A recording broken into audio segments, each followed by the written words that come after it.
Hey Internet Stars here, welcome back. Thanks for tuning into the show today. Now, in today's episode, we find our way about the midpoint of the year 2025, give or take. So, that'll be an interesting time to check in, see how my quest for, earning 10,000 from banks, 5 from credit cards, and 10 from referrals is going this year. We'll talk about what I've seen in the market, how it's going, where I think it's going, and some of the adjustments that I actually think we could potentially need to make going forward. And of course, you can tell me your totals down below as we go. So, of course, if that sounds interesting to you, go ahead, press the subscribe button, and let's get to work. Now, in case you're new here, again, we have a second channel called Run on the Bank that's focused on bank promotions, and then, of course, there's the website, profitfulcontent.com. And overall, between all of it, my goal every year is to take $10,000 from banks. But to make it hard, I made $10,000. I'm trying to get $10,000 from deposit accounts, so checking, savings, brokerage, things like that. 5 from credit cards, and 10 from referring people through the website and links and this, that, and the other. And of course, normally we make a video every quarter about, hey, what are the cards in my wallet and things like that. But really, I haven't gotten any new cards because I just got one. We'll talk about it, but that might be fun to go and just see how we're doing at the mid-year mark and compare notes. So we'll go through it in order. We'll talk about cards since this is primarily the card side of the house, but then we'll also do the bank promotion side and the referrals piece as well. So cards, pretty simple and to the point. Now, luckily enough, we have seen new cards or new offers. Now, that doesn't mean these were any good, right? We're looking at, Chase primarily. Chase has had a big run in updating the Sapphire lines. We've had the Sapphire Preferred come out at $100,000. We've had the revised Sapphire Reserve, $100,000 plus that $500 credit. And of course, the Sapphire Reserve Business. Those are the ones that come to mind as far as big offers that just recently came out, which is nice to see. Now, I couldn't take advantage of any of those. In fact, I haven't gotten any new mainstream credit cards. In the beginning of the year, I applied for the Journey once again from Wells Fargo and the Citi Strata. Denied for both, 4, 5, 24 essentially, which is fair. I'm not here to complain. It's fair. I don't know, it was a really good run last year, so I've just got to let a lot of these things fall off of the account. I did get one new credit card, and it's from Ramp, which is like a business like a business expense management service. We did a whole video on them on the second channel. They're really looking for actual businesses like LLCs. You got to give them a domain name and all that stuff and link an actual business account. So it's not going to be for everyone, but they had some affiliate links that are not my affiliate links, but they're affiliate links that were like spend 1,000 to get 1,000, which is an insane offer, and they approve because they don't do credit checks. They base it off of you need to have like $25,000 in a business account linked to it, linked to your profile. That's how you get in. So I got in. They have yet to pay at this point, but I just got in like a week or two ago and did the spend. I did like $1,000 on property taxes. So I don't know. They pay on a debit card, so we'll see. But anyhow, if you look at my earnings for credit cards, then you're not counting intro offers because there aren't any, then you can kind of see where I'm at, which right now I would be at like $4,100 if you can throw in that Ramp dollar amount. So just on cash back earned from spend, it's $3,166.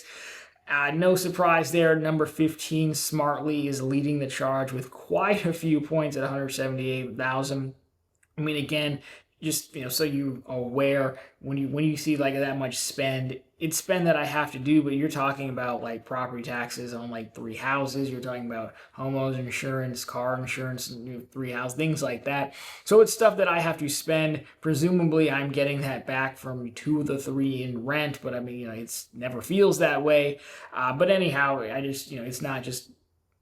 I guess it's just trying to quantify the spend to make it more realistic and understandable where it came from. But again, Smartly, because I'm in the version 1, it's a 4% card for me, so it has panned out quite nicely. The other cards up there are basically all 5% cards, which is super handy as well. You can see how those are broken out again. So that's where I'm at spend-wise. So overall, I mean, I think the Ramp card is definitely going to save me. The only reason I say they might not pay out is it took me a while, like a week and a half of back and forth with them to get in. So whenever that happens, I'm never really sure if the offer is attached to the account or not. So we'll see. But again, it's only been a week. So with that, then again, we'd be at $4,100, which I have summer property taxes sitting in my desk for like, I don't know, $12,000 or something to pay. So unfortunately, I should be able to get to $5,000. I mean, it's fortunate I can get the $5,000 number, but it's, even through spending, but you can just see, it was, the last year's total was closer to almost $10,000 because that had intro offers in it and things like that. So you just see the difference that intro offers make. So there you have it. Now, if we switch over to bank accounts for 2024, you can see right now at the time of taping, 2025, excuse me, I've got 29 accounts that I've opened. If everything paid today, you're looking at $7,100. I'll kind of scroll slowly through here. It is funny. You can see I started on January 1st opening 2 accounts. I was very excited when the new turn of the year came around because I do take it seriously. If it's open, I count the money for the calendar year when the account was open. So we started January 1st opening accounts, which was, just I'm a degenerate. So there you go. I mean, you can scroll through it. Again, like this is, on one hand, I feel like it's been fairly slow. There haven't been a ton of offers. I mean, you can go down, as far as, June was only 2 accounts. Really, that's number 28 was really just an existing customer bonus. It wasn't really anything new. The same with like PSECU was an existing customer bonus. So it's really been slow. I think the big deal here is where, credit cards, it's been, my own velocity in becoming a risky customer, having opened so many accounts and this, that, and the other. Over here, I mean, we like ever since the lockdown and like the free money went away, we really haven't seen any of the neo fintech banks come back and just offer stupid offers to us, which makes sense because it's a horrible use of their funds because, we're not real customers. And the only people who really sign up for those are fraudsters and people like us. So I don't know that we'll see those offers come back. Of course, checks is always going to be a problem. I was denied in Fifth Third in branch the other day, which is new. I mean, I got denied online, which is not new, but going in branch usually gets you around it, but it does not, so I can't really complain too much when they don't want me as a customer, but we are seeing more of that. Key bank denied online, which is not helpful. So it is getting tougher. I don't know that the $10,000 alone on deposit accounts will be sustainable next year. What's really bailed me out is, on the radar, there's a U.S. Bank business account for $1,000. Huntington's got $1,000, every year. We just had a few more 500s come up, but those do take large sums of money. And, again, paying all these taxes and these homes, like, it has to come from somewhere. So you don't have like infinite money to put in accounts. But overall, I feel good about getting to 10,000 this year. I think it's still more than doable. The halfway point next year going to be tougher. And lastly, if we look at referrals, which is all you guys. So again, I appreciate every one of you who checks in, uses the referral links. We have a channel membership group dedicated to referring one another to memberships, things like that, or to programs, things like that. But you can see here, just crossed the $10,000 mark, which is again pretty good considering a lot of our referral programs are gone. And it's funny enough that the leader here was Moneyline at 2110.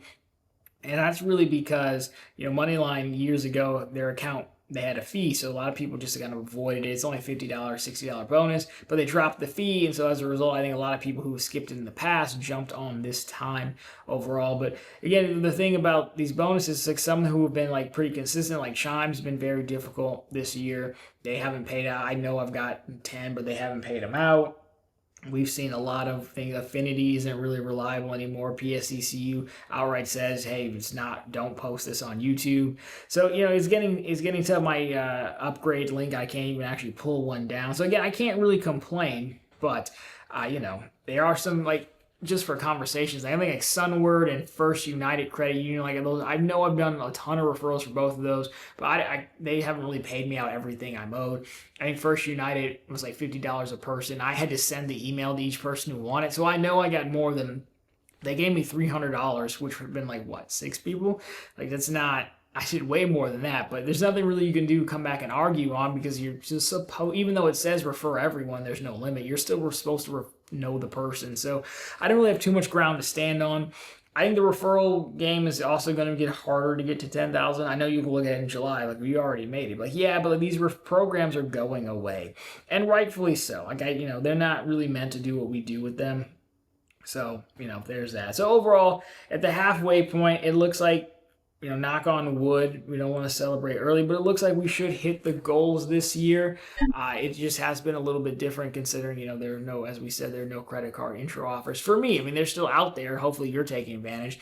Next year should be a good year for credit cards for me because I will, drop back down. So as far as going forward, well, for credit cards, I may try 1 or 2 more in a month or two. If I look at my credit report deal, I have 3 or 4 inquiries or 3 or 4 new accounts that will age to 2 years in 2 to 3 months time. So I might try one more. It would be the Journey card because I have a Wells Fargo checking account now. I might just keep it open, keep sending them a few bucks every month and using it. And maybe I can snag one card, maybe two.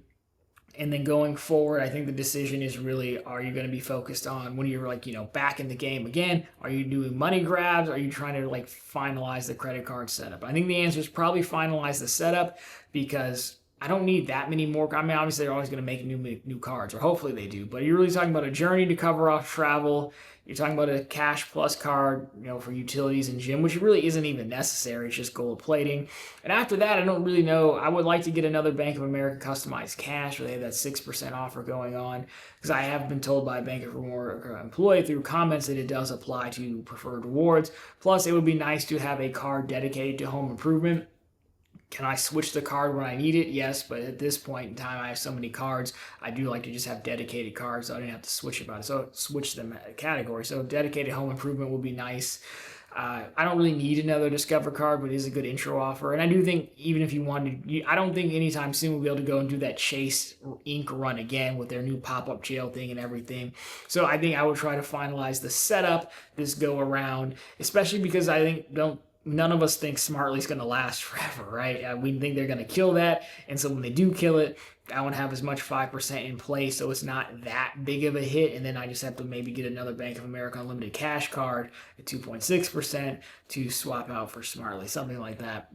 And then going forward, if we think a little bit farther out in the future, now that I've got so many property tax bills, which does suck because in paying them, there's a processing fee and all that. But it has me thinking going forward, I might just be better served once the setup is set, and the foundation is set, if you will, to just pick a few times a year where you go after high offers. We do twice a year, so some summertime and wintertime taxes. Summer's always way more.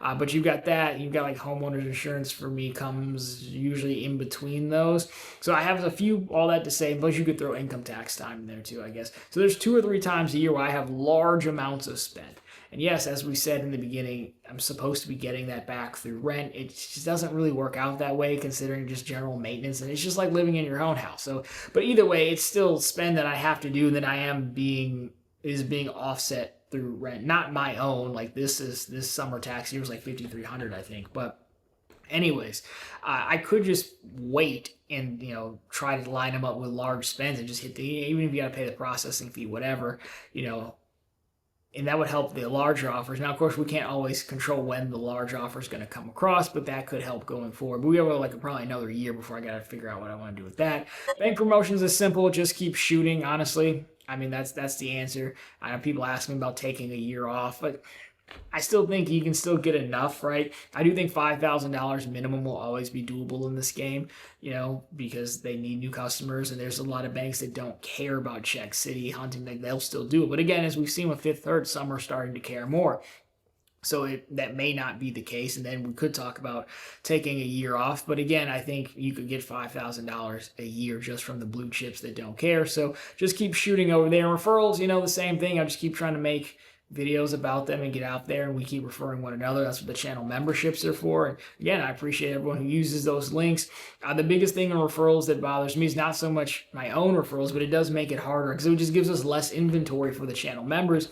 And as the group gets bigger, which is fantastic, there's just simply less offers. I can't put anyone in Affinity anymore. I can put people in Chime, but we're not sure if Chime's paying out on everyone because it's been very spotty. For example, PSECU's gone. Upgrade doesn't really offer too much anymore. So, we're running out of places, and the whole value add of the group is that, hey, we'll get you some referrals, but we're just running out, and so we're all going to be going after the same thing, which is going to be tougher.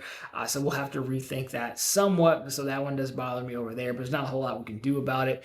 As far as changing, now I'm still going to post a referral. I think the worst case scenario, if you really want to control it more, I could set it up where you email me and I send you the referral specifically, so I'm not sending out hundreds of referrals. It's probably not hundreds, but tons and tons of referrals, and I could control it more. I just don't know if I really want to sign up for that. I think if I didn't have a real job and other stuff, then I could see doing that, but I don't really want to manage the email box like that, sending out exactly 10 for somebody else. Like I don't want to do all that, but it may come to that. But that's my thought. Basically the gist of this, I'll close here, is like, every time they go in for halftime, they tell you make the adjustment, but no one ever tells you what the adjustments are. I'm just trying to give you some of the things that will potentially be adjustments for me going forward. But either way, it's still looking like a very profitable year. The thing to remember is it's all easy money. It's all free money. So I can't really complain too much, even though I probably still will. So definitely let me know how your 2025 is going. What's on your radar? How are you doing?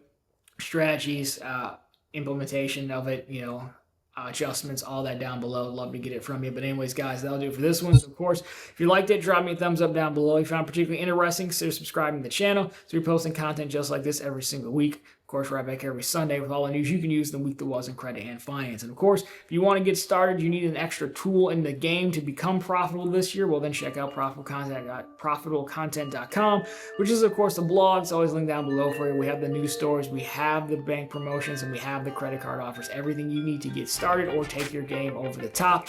But as always, guys, that'll do it for this one. As always, thank you so much for watching. I'll talk to you very soon in the next one.